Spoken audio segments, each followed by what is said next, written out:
లైఫ్‌లో ఏమనుకున్నానో, ఏం జరుగుతుందో అస్సలు అర్థం కావట్లేదు. ఫుల్ కన్‌ఫ్యూజన్‌లో ఉన్నాను. ఈరోజైతే నా మీద నాకే చిరాకొస్తుంది. ఇరిటేటింగ్‌గా ఉంది. సిగ్గు లేకుండా 6కి లేసాను. లేట్‌గా లేసినప్పుడు ఆ రోజంతా నాకు చిరాకుగా ఎంత ఇరిటేటింగ్‌గా ఉంటదంటే, ఎందుకో నాకు భయమనమాట.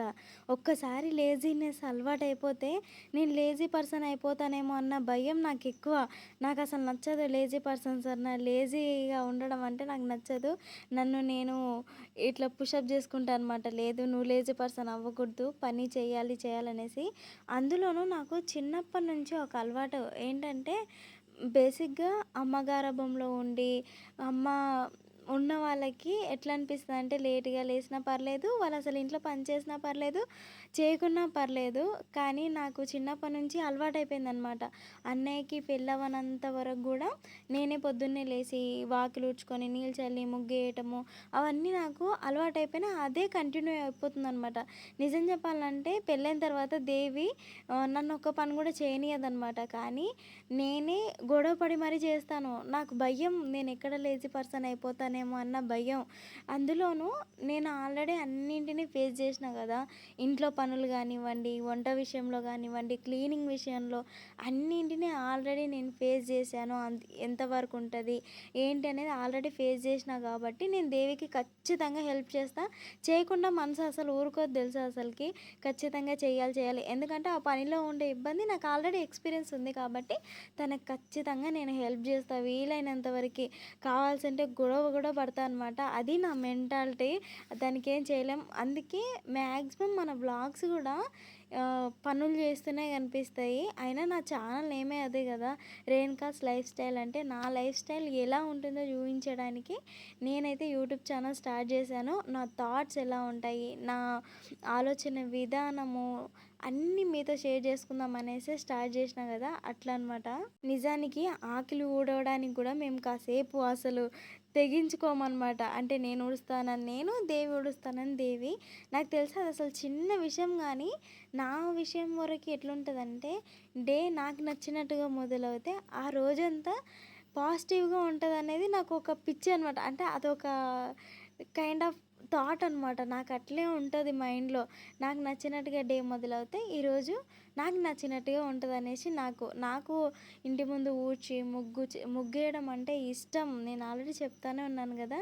మాక్సిమం మన వీడియోలు గూడా అవే కనిపిస్తుంటాయి. దేవి మాత్రం నన్ను అస్సలు చేయనీయదు. "వెళ్ళి పడుకోపో కాసేపు" అంటా ఉంటది. ఎందుకంటే నిజం చెప్పాలంటే ఎప్పుడైతే యూట్యూబ్ ఛానల్ స్టార్ట్ చేశానో వీడియోస్ ఎడిటింగ్, వాయిస్ అంటూ నాకు మైండ్‌కి, మనసుకి అస్సలు రెస్ట్ లేదు. ఎందుకంటే నాకు తెలుసు ఇందులో అంత తొందరగా సక్సెస్ అనేది రాదు. చాలా అంటే చాలా పేషెన్సీ ఉండాలి. అది మన వరకి ఓకే. ఎందుకంటే మనకొక గోల్ ఉంది కాబట్టి దానికోసం ఎంత కష్టమైనా భరిస్తాం. కానీ మనల్ని చూసే మన ఫ్యామిలీకి అదంతా ఉండదనమాట. ఎందుకంటే ఎందుకు ఏమి రాని దానికోసం ఎందుకింత కష్టపడుతున్నారు? ఇన్ని రోజులు ఎందుకింత కష్టపడుతున్నారని. దాదాపు 1½ ఇయర్ నుంచి చానా కష్టపడుతున్నా నేను. ఏమో ఏదో ఒక రోజు సక్సెస్ రాదంటారా? ఏదో ఒక రోజు ఆ దేవుడు చూడరా సపోర్ట్ రాదా మనుషుల నుంచి అనేసి చానా అంటే చానా ట్రై చేస్తున్నాను. చూద్దాం. నా వంతుగా ఏంటంటే నా వరకి గివ్ అప్ ఇవ్వకూడదు. ఏదైనా స్టార్ట్ చేశానంటే గివ్ అప్ ఇవ్వకూడదు అనేసి నా మెంటాలిటీ అనమాట. అన్నట్టు కొందరు కామెంట్ చేస్తుంటారు. ఎప్పుడు ఊరుకోవా నువ్వు ఏదో ఒక పని చేస్తూనే ఉంటావా అనేసి. నాకు తెలియక అడుగుతాను. ఊరుకుంటే ఏమొస్తది? లేజినెస్ తప్ప. అదే పని చేస్తే ఎన్ని యూజెస్ ఉంటాయి తెలుసా? ఎప్పుడు పని చేస్తూ ఉండడం వల్ల బాడీ, బ్రెయిన్ యాక్టివ్‌గా ఉంటది. అంతేకాకుండా చేసినంత సేపు ఇంకా చేయాలనే థాట్ ఉన్నప్పుడు పేషెన్సీ ఎంత పెరుగుతదంటే నాకు అది తెలుసు. ఎందుకంటే నేను ఊర్లోకొచ్చాక నాకు చాలా పేషెన్సీ పెరిగింది. ఎందుకంటే అన్నీ నేర్చుకుంటున్నాను. ఒకవేళ నాకు ఈ పని అవుతది, నా శక్తికి మించి అవుతది అంటే ఖచ్చితంగా చేస్తా నేను. ఆ పని, ఈ పని అని కాదు. మనం ఏ పని నేర్చుకున్నా అది లైఫ్‌లో ఏదో ఒక రోజు ఖచ్చితంగా యూజ్ అవుతది అనేది నా నమ్మకం అనమాట. అందుకే నా వల్ల ఏదైనా అవుతది అంటే నేను వదిలిపెట్టను. చేస్తా. అంతే అది. అన్నట్టు నాకనిపించింది ఒక మాట చెప్పాలి. మనం ఖాళీగా ఉండడం కన్నా పనిలో బిజీగా ఉన్నప్పుడు మనలో తెలియకుండా ఒక కాన్ఫిడెన్స్ లెవెల్ అనేది ఉంటది. ఏ పనైనా సరే మనం చేయగలుగుతాం. ఎంత కష్టమైనా సరే భరిస్తాం అనే కాన్ఫిడెన్స్ ఉంటది. కానీ ఒకటి మాత్రం చెప్తా. ఎన్ని పనులైనా చేయని, ఏమైనా చేయని హెల్త్‌ని మాత్రం ఖచ్చితంగా పట్టించుకోవాలి. హెల్త్ కండిషన్‌లో ఉన్నప్పుడే ఏ పనైనా కాన్సంట్రేట్‌గా చేయగలుగుతాము.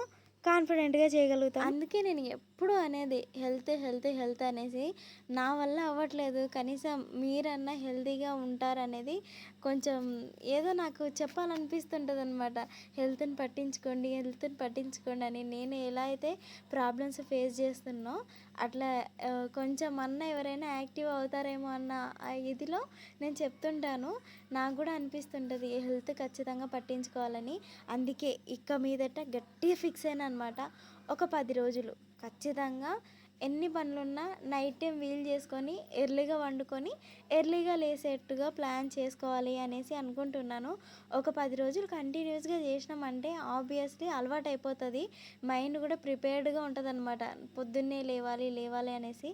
ఎప్పుడైతే మనం పొద్దున్నే లేస్తామో మైండ్కి రీఫ్రెష్గా ఉంటుంది. లిటరల్లీ మీరు నమ్మండి, ఒక్కసారి మీకు ఒకవేళ లేజీగా లేచే అలవాటు ఉంటే గనక ఖచ్చితంగా ఎర్లీ మార్నింగ్ లేచి కాసేపు వాకింగ్ చేయండి, చాలా అంతే. చాలా పాజిటివ్ వైబ్ వస్తుందన్నమాట ఎర్లీ మార్నింగ్ లేచినప్పుడు. నాకు చాలా ఇష్టం ఎర్లీ మార్నింగ్ లేవడం. అందుకే ఈరోజు నుంచి డిసైడ్ అవుతున్నా, ఖచ్చితంగా ఎర్లీ మార్నింగ్ లేచి కాస్త వీలైనంత వరకు హెల్త్ పైన ఫోకస్ చేయాలి. ఎప్పుడైతే హెల్త్ పైన ఫోకస్ చేస్తామో అప్పుడే అన్ని పనులని మంచిగా కాన్సన్ట్రేట్ చేసి అన్ని పర్ఫెక్ట్గా చేస్తాము. లేదంటే మన వల్ల కాదు. నేను ఎప్పుడు హెల్త్ గురించి బాగుతానే ఉంటానులేండి. కానీ ఇప్పుడు ఈ వీడియో విషయానికి వస్తే ఇంకా ఎర్లీ మార్నింగ్ వర్క్స్ అన్నీ అయిపోయినాయి. ఆల్రెడీ లేట్ అయిపోయింది. ఇంకా ఇంతకుముందే దేవి బ్రేక్ఫాస్ట్ చేసేసింది. ఆఫ్టర్నూన్ లంచ్లోకి మామిడికాయ పచ్చడి కూడా చేసింది. నేను మాత్రం ఫ్రిడ్జ్లో కాకరకాయలు ఉన్నాయి కదా, ఫ్రై చేస్తానని దేవితో ఆల్రెడీ మార్నింగే చెప్పేశాను అనమాట. అందుకే దేవి వాటిని అయితే టచ్ చేయలేదు. నేనే చేస్తానని చెప్పినందుకు ఇంకా ఫామ్ దగ్గర నుంచి ఇంటికి వచ్చిన తర్వాత అన్ని పనులు అయిపోయిన తర్వాత ఇంకా ఫామ్ దగ్గరికి వెళ్తామన్న ముందు ఫ్రై చేయడం అయితే స్టార్ట్ చేశాను. లిటరల్లీ మా ఇంట్లో ఎవ్వరికీ నచ్చదు కాకరకాయ, నాకు దేవికి మాత్రమే ఇష్టం అనమాట. మా కోసము మేము కొద్దిగా తెచ్చుకొని ఇష్టంగా మంచిగా ఫ్రై చేసుకొని 2 days అయినా తింటాం తెలుసా. అంత బాగుంటుంది. ఎందుకు నచ్చదో నాకు అర్థం కాదు. నేనైతే ఫుల్ ఎగ్జైటింగ్గా ఉంటానన్నమాట కాకరకాయ ఫ్రై చేయడము. చాలామంది చేదుగా ఉంటుంది అంటారు, కానీ అది చేసే విధానంలో ఉంటుంది. నాకైతే ఎప్పుడు అంత చేదుగా అనిపించలేదు. నేను ఇవాళ చాలా అంటే చాలా సింపుల్గా చేశాను. ఎందుకంటే ఫామ్ దగ్గరికి వెళ్ళడానికి టైం అవుతుంది, ఎక్కువ టైం లేదు. అందులోనూ ఆల్మోస్ట్ అన్నీ ఖరాబ్ అయిపోయినాయి, సగమే మంచిగా ఉన్నాయి. ఇంకా సగం కట్ చేసి ఇంకా ఫ్రై చేయడం అయితే స్టార్ట్ చేసిన. ఒకవైపు నుంచి అల్లుళ్ళు వచ్చి, ఎందుకత్తా కాకరకాయ ఎందుకు చేస్తున్నావు, ఏం బాగుండదు అది అంటున్నారు వాళ్ళిద్దరూ. సరేలేరా మీరేం తినకండి, నేను మమ్మీ తింటాం అనేసి మా కోసం చేస్తున్నానని వాళ్ళని నచ్చజెప్పి బయటికి పంపించిన, అదే హాల్లోకి పంపించిన.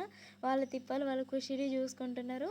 నేనైతే ఇంకా ఒకవైపు ఫ్రై అవుతుంటే ఇంకోవైపు కిచెన్ నీట్గా చేసేస్తున్నాను అనమాట. కిచెన్ నీట్ అయిపోయిందంటే మళ్ళీ ఈవినింగ్ వచ్చిన తర్వాత మైండ్కి కొంచెం కాస్త రీఫ్రెష్గా ఉంటుంది. దేవి కూడా బయట పనులన్నీ చేసుకుంటుంది, వాషింగ్ మిషన్లో బట్టలు వేయడం అవంతా దేవి చూసుకుంటుంది అనమాట. ఇంకోవైపు ఇంకా ఫ్రై అయితే చకచకా చేసేస్తున్నాను. చాలా సింపుల్గా చేశాను అసలుకి.